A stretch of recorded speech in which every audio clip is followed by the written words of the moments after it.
What's going on? It's Connor from the Dolphins Dive, and the Dolphins came out victorious against the Steelers on Sunday Night Football. Now, usually my recaps are right after the game, but obviously the game finished at like 11:20. I wasn't going to make it last night, so here we are Monday morning, Victory Monday. You know how we do. So the Dolphins moved to 4-3, undefeated when Tua starts and finishes the game, so I mean that tells you a lot. So I'm going to go break down what happened within the game. So we came out firing on all cylinders. The first drive was a touchdown drive.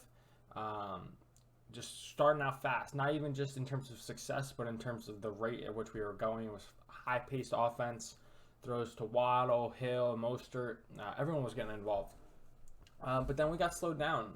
Even got ball back, only got a field goal, got ball back on a pick, only turned into a field goal. So inability to execute in the red zone showed its face. So we were up 13-0 in the first quarter. And honestly, the offense kind of got the Steelers made a great adjustment after that with their linebackers and how they were covering the middle of the field, because that's where we were killing them early on. And they did make a great adjustment. The Dolphins were not able to adjust to the adjustment. So that's something I'm going to be looking for in the future from McDaniel, to be able to make those adjustments. Because if he's not able to adapt to the adjustments, it could be hairy. So Steelers are always great defensively, though. Much appreciation to Tomlin and all of those guys. They know what they're doing, obviously. But yeah, after they made that adjustment, we really weren't able to move the rock all that well. We only got 3 more points after that. But offensively, Tua looked good early, but as it got on, a couple bad throws. He looked rusty. A couple missed throws, missed opportunities, as well as some drop picks. But like I said, first game back, he hasn't seen live action since the Bills game, so you can't hate the performance too much. If you consider that a bad performance, then I'll take it. It was a dub, so hopefully they're looking to improve. We have a stretch of 4 games that we're going to be favored to win. Doesn't mean we will, but we got to take advantage of the weaker opponents to grow and continue to evolve this offense, and I'm hoping to see that in the future. Offensively, players that stood out, obviously, our 2 receivers. They always make plays.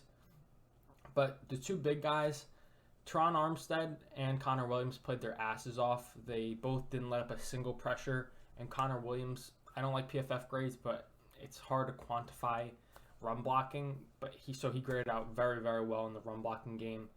Those 2 played phenomenal. They've been the linchpins on the O-line. They hold their end up.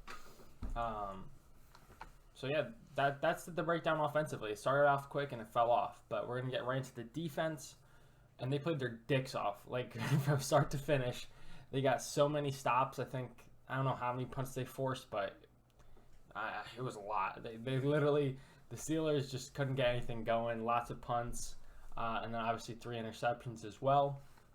And Boyer kind of, I don't know if he's watching my videos or anything, but I think it was before the Vikings game when we had all the injuries. I was like, I want to see Boyer mix in zone coverage a lot more, because when we're on our back end of our secondary in terms of depth, like, you can't rely on them to play press man coverage 50% of the time. And he took my advice. I mean, I don't know what I'm talking about. And we played a lot of zone coverage, mixed in the man, obviously. A lot of cover 3, it looked like.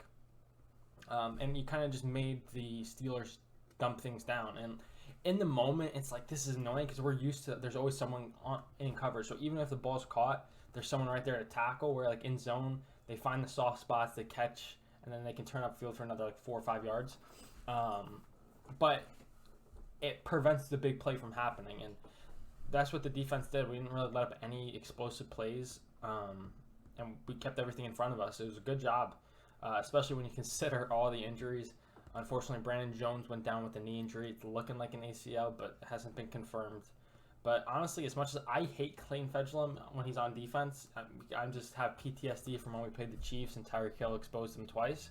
With that said, he did a couple great things. Noah Benogany played great with the game-stealing interception.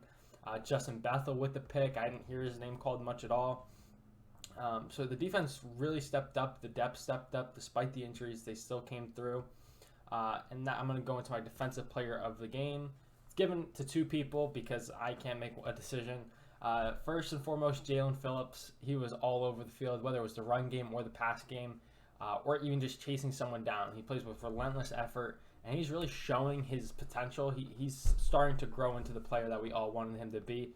As a first-round pick, he's a stud, straight up. I don't care what the sack numbers say. He's a baller. And Javon Holland, obviously had the pick in the fourth quarter, but just all around the impact he has on this defense as the post safety. He's got incredible range. He's all over the field. They don't throw the ball near him most of the time. He's a great player. And obviously an honorable mention to Igbenogany, Iggy Island. I'm sure you guys have all seen the memes. My favorite's probably the one where it's like faded Darrelle Revis and then it's Igbenogany. It's too funny. But it's awesome to see his journey. He's still a young dude too. Like, everyone wants to give him shit because of where he was drafted, and rightfully so. But he was like 21 years old. He played 2 years of cornerback. Like, he's starting to evolve. Hopefully he can continue to grow and develop. And yeah, Dolphins win 16-10. Comment down below your takeaways from the game, what you thought about it, and I hope you guys enjoyed this video. Please subscribe. It helps the channel grow a ton. It means a lot to me as well. And I'll see you guys on Thursday or Friday for the preview video. So I'll catch y'all.